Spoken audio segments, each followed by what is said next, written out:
Hello everyone and welcome to Long's Toys. I have another Transformers Power of the Primes review for you today. This is Deluxe Autobot Jazz. Very cool, love the artwork up here.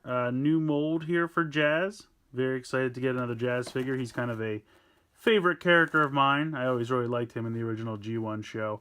If we zoom in here, take a look at the back of the card. It says, how will the improvisational Autobot special ops agent wield the power of the Primes? They're all questions about how they'll wield the power of the Primes. I don't know.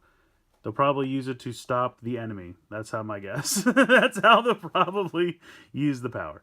Again, we have some sample Prime Masters over here on the side, and it has a similar gimmick to Slug that I reviewed yesterday. I think the black piece in here is not quite identical, but pretty darn close. But either way, I like the packaging. Very reminiscent of Titan's Return and Combiner Wars before it. I was kind of hoping we would get, instead of these, we would get, like, you know, they did with the other size classes, a picture of each one. But this seems to show, like, the different powers they're going to have. So, Vector Prime's a time traveler. That's kind of cool. So, I wish they would do cartoons for these. They kind of do those, like, stop-motion things on YouTube, which aren't bad, but I'd love a full-fledged cartoon dedicated to the, I don't know, Prime Trilogy, I guess it's called. The Combiner Wars, Titan's Return, and Power of the Primes. That would be fantastic fiction they could do with that. Very, very cool. In any case, let's go ahead, let's get Jazz out of his packaging, and let's take a closer look. Alright, so here is Jazz out of the packaging. As you can see, you get the robot itself. You get this cool little gun. Pretty basic. It's just a tiny little silver gun, painted silver. You can see where the silver paint kind of stops around the white of the handle there. But pretty cool. I mean, nice detailing. Pretty simplistic, but I like it for what it is. Fits in his hand fairly easily. Just like that. It looks good wielding it. So pretty cool. You also get the arm connector, hand connector, for lack of a better term. Just to show you the one from Slug yesterday. Pretty similar. Almost identical, but you can see Slugs has these really cool spikes molded on there. And Jazz has these, like, thrusters, like kind of a jetpack looking thing. So that's kind of cool.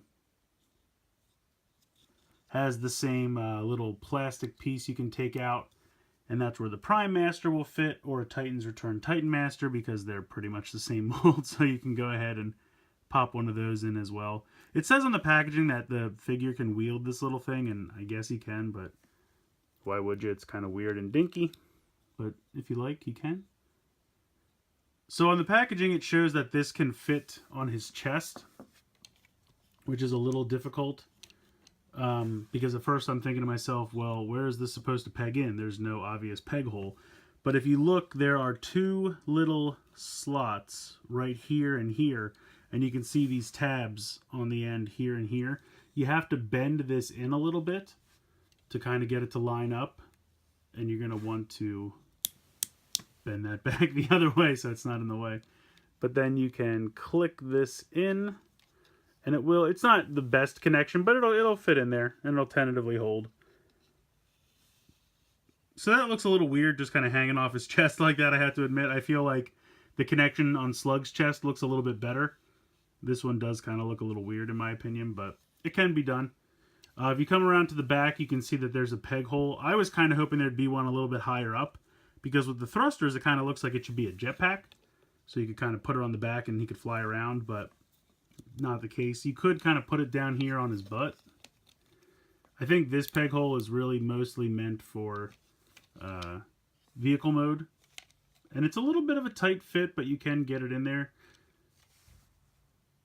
I'm sorry, this just sounds wrong. I'm putting this to the side. So in any case, you can also, he has the connection here on the side of his forearm. If you want to peg it in there, you can have him wield it like that. Maybe as like a shield, or kind of shoot the thrusters. Maybe hit some enemies with fire or something like that. I don't know. Gives you a couple options. So there is that. Oh, and I did know, I should say I was told, as you can see, this has the hand connections that come out, and it's going to be a hand connector for when this guy becomes an arm for the Combiner Wars aspect of his transformation. And I thought this connection was also going to be used for like a foot, but I was told, someone in the comments of Slug's video yesterday said that the Voyager torso piece is going to come with the feet. So I did not know that. That's pretty cool. So I guess this is really only going to be used for the armor aspect and then as a hand for when this guy transforms into an arm. So, but yeah, that's it for that thing. You also get the little collector's card. Not a whole lot going on here. It kind of looks like the one from Slug yesterday where they have that border, the colored border, which pertains to one of the Prime Master's abilities. If you take a look on the back, it says, Solus Jazz forges the universe's most epic speakers. Okay, I guess that's a power. I don't know. It's just weird. But hey, it's a nice, durable, collectible card, so you got that. Put that off to the side. That's it for that. Let's take a closer look at the actual robot himself. He looks good. I really like the paint. I think they did a good job. The black, the silver, all that detailing looks nice. You have the clear blue headlights up here. The Autobot symbol on here looks really sharp. And I like the head sculpt. It's fairly simplistic because Jazz just has a visor, but I think it works. Nice light blue for the visor. The face sculpt is pretty good.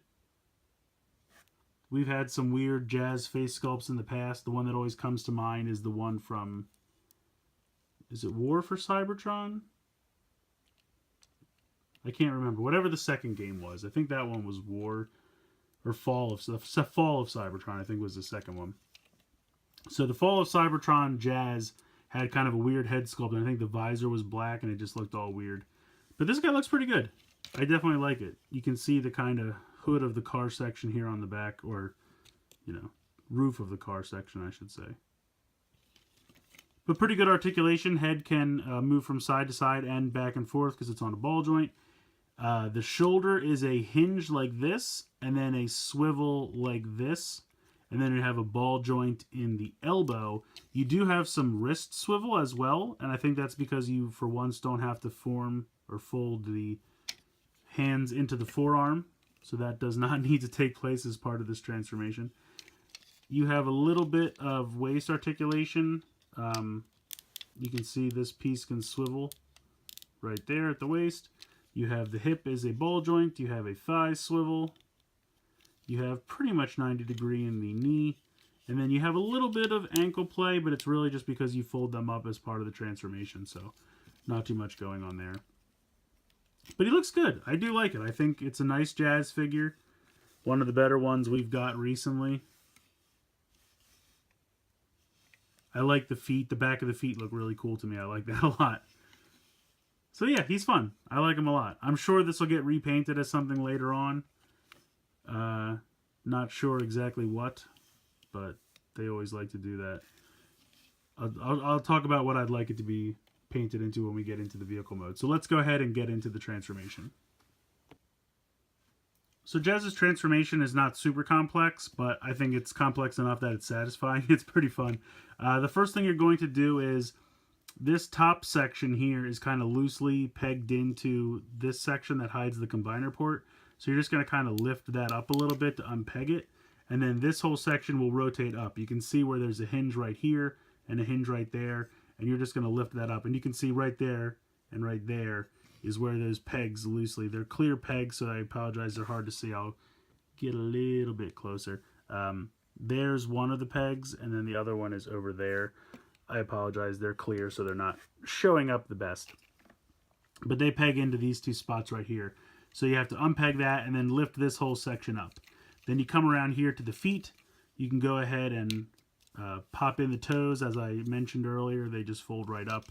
You're going to come over here, and this section is going to open up like this, and it opens towards the inside of the leg, which is a little weird, but you know, it's doable. So then you're going to accordion these in, and then when you get here, you kind of have to start to fold this back, and then you can close it up.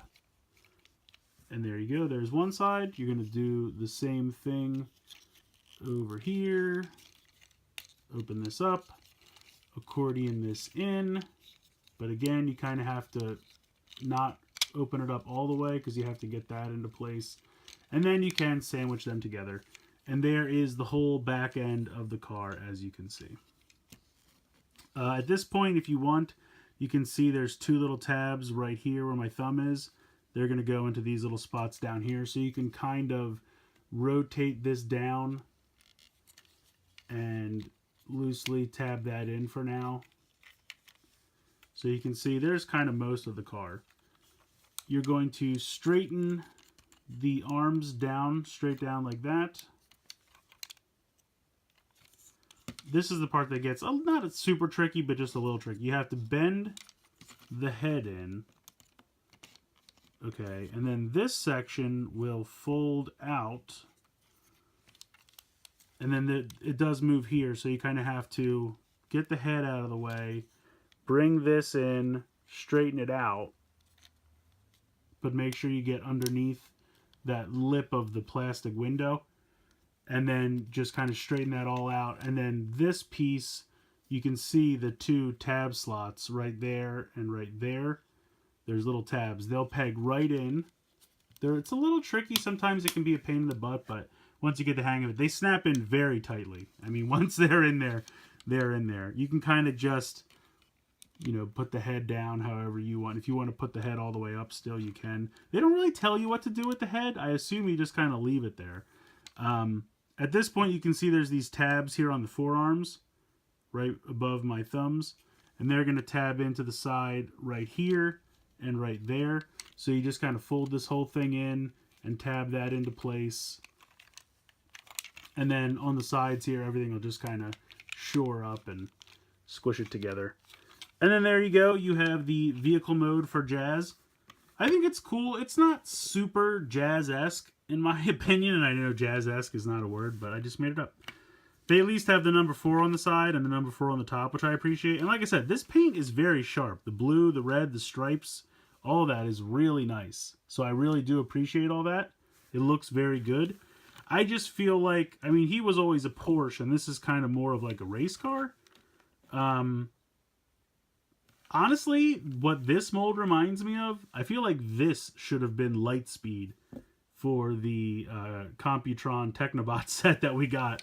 I mean, doesn't this really remind you? Like, picture this all red and these windows like a cream color. I mean, that just screams Lightspeed to me from the Technobots, but what are you going to do? The other thing it really reminds me of, if you guys remember at all, the GoBots from Tonka back in the day before Hasbro bought them, there was one of the Guardians named Turbo, and he was a red car that looked very similar to this. I would love for them to repaint this as Turbo and give him a goofy GoBot head just as a fun homage. I would totally buy that. I know it probably wouldn't sell that well, but I would love it, and it would be hilarious. Maybe in some kind of, premium collector's club set or something like that. It could be fun.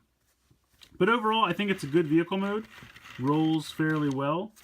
You can take your gun. You can peg it in here. You can peg it in one of these peg holes down here. So you have a lot of options. Pretty cool. I guess if you really wanted to, this is the peg from what would be the hand. You could peg it in there if you wanted to. It looks a little weird, but you could. The other thing you can do is take this piece and get the thrusters positioned so that this pegs in here, and now he's got some thrusters on the back to make him go super fast. That really reminds me, with this thing attached, he reminds me of Hotshot / Excellion from Cybertron / Galaxy Force. So that's pretty cool. But yeah, I really do like the vehicle mode. Like I said, it's not the most, it doesn't scream Jazz to me, but I love the paint job they've given it, and I love the design of the car itself. So I can work with it as Jazz. I think it's pretty fun. So I think Jazz is another solid new mold from this line, and I like it a lot.